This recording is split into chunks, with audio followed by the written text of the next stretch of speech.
జగిత్యాల జిల్లా కొడిమ్యాల మండల కేంద్రంలో స్థానిక గ్రామ పంచాయతీ ఆవరణలో ధర్మ జాగరణ విభాగం ఆధ్వర్యంలో భరతమాత పూజ ఉత్సవ కార్యక్రమాన్ని సభ్యులు ఘనంగా నిర్వహించారు. ధర్మ జాగరణ మండల అంశకాలీన కార్యకర్త ముందుగా భారతమాత చిత్రపటానికి పూలమాలలు వేసి కార్యక్రమాన్ని ప్రారంభించారు. తదుపరి సభ్యులందరూ పూజా కార్యక్రమాన్ని నిర్వహించారు. ఈ సందర్భంగా సత్తయ్య మాట్లాడుతూ ధర్మం ఆధారంగా మనం కొన్ని ప్రకృతిపరమైన పూజలు నిర్వహిస్తుంటాం. సంవత్సరానికి ఓసారి భూమాత పూజ చేస్తుంటాం. భూమాతని మన భరతమాత ప్రపంచ దేశాలలో అన్ని దేశాల కన్నా మన దేశంలోనే భూమిని దేశాన్ని మాతగా భావిస్తాం. అందుకే మనం భూమాత భరతమాత అంటాం. ఏ అమెరికాతో సైతం ఏ దేశంలో ఈ భావన ఉండదు. కాబట్టి మనది పుణ్యభూమి. కరోనా సమయంలో మన దేశంలోనే ఔషధాన్ని తయారు చేసి ప్రపంచ దేశాలకు అందించి కరోనా బారి నుండి మనం రక్షించబడ్డామని అన్నారు. అందుకని అందరూ పుణ్య భారతమాతను పూజించి దేశ గౌరవాన్ని కాపాడాలని అన్నారు.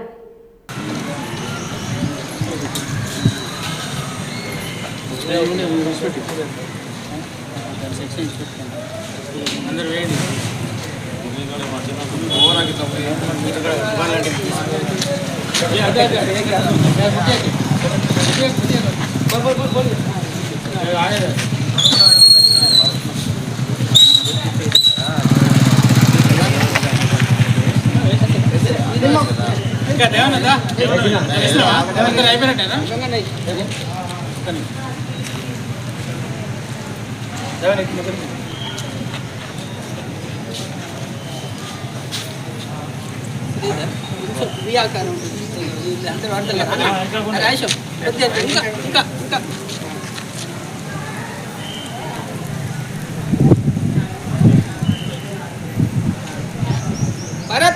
ధర్మము అనేది ధర్మం ప్రకారం మనం ఏంటంటే ఆచారం వెనకటి నుంచి మనము వెనకటి ఏంటంటే భూదేవికి చేసుకుందాం సంవత్సరం ఒకసారి. భూదేవికి అంటే భూమాతనే భారతమాత. మనం ఏంటంటే మన ప్రపంచ దేశాలలో ఏ దేశాన్ని మాతగా భావిస్తలేరు. కాబట్టి మనం ఏంటంటే భారతదేశం పేరే మన దేశంలో భారత మాత ఉన్నది కాబట్టి భారతదేశం అంటున్నారు. కాబట్టి అమ్మ ప్రకృతి సిద్ధమైన పంచభూతాలతో కూడుకున్నది. కాబట్టి మా పుణ్యభూమి మా భారతదేశంలో ఎంతోమంది ఋషులు పుట్టినారు, ఎంతోమంది పుణ్యాత్మ పుట్టినారు, దేవతలు కూడా పుట్టినారు. కాబట్టి ఈ పుణ్యభూమి మనది అమ్మ తల్లిగా భావిస్తున్నాం. కాబట్టి సంవత్సరం ఒక్క రోజైనా మనం అమ్మ పేరు మీద మనం పూజ చేసుకోవాలని సంకల్పం వచ్చి ధర్మ జాగరణ తరపున ఊరూరుకు భారతమాత పూజ చేయాలని సంకల్పం వచ్చి చేస్తున్నాం. ఎందుకంటే ఏంటంటే మనం సనాతన ధర్మం తప్పుతారు, ఏమున్నది అని తీసేస్తారు. కాబట్టి సనాతన ధర్మాన్ని మనం పాటించుకుంటూ పోవాలి. అన్నిట్లున్నది మా తల్లి అంటే ఇప్పుడు తల్లిదండ్రులు అంటారు. కాబట్టి తల్లి మనకు ప్రకృతి సిద్ధమైంది, పంచభూతాలతో కూడుకున్నది. పంటలు ఈ ప్రపంచంలో కరోనా వచ్చినప్పుడు ఎన్నో టొప్పుటప్పుడు ఎగిరిపోయారు. అమెరికా కూడా ఎగిరిపోయింది.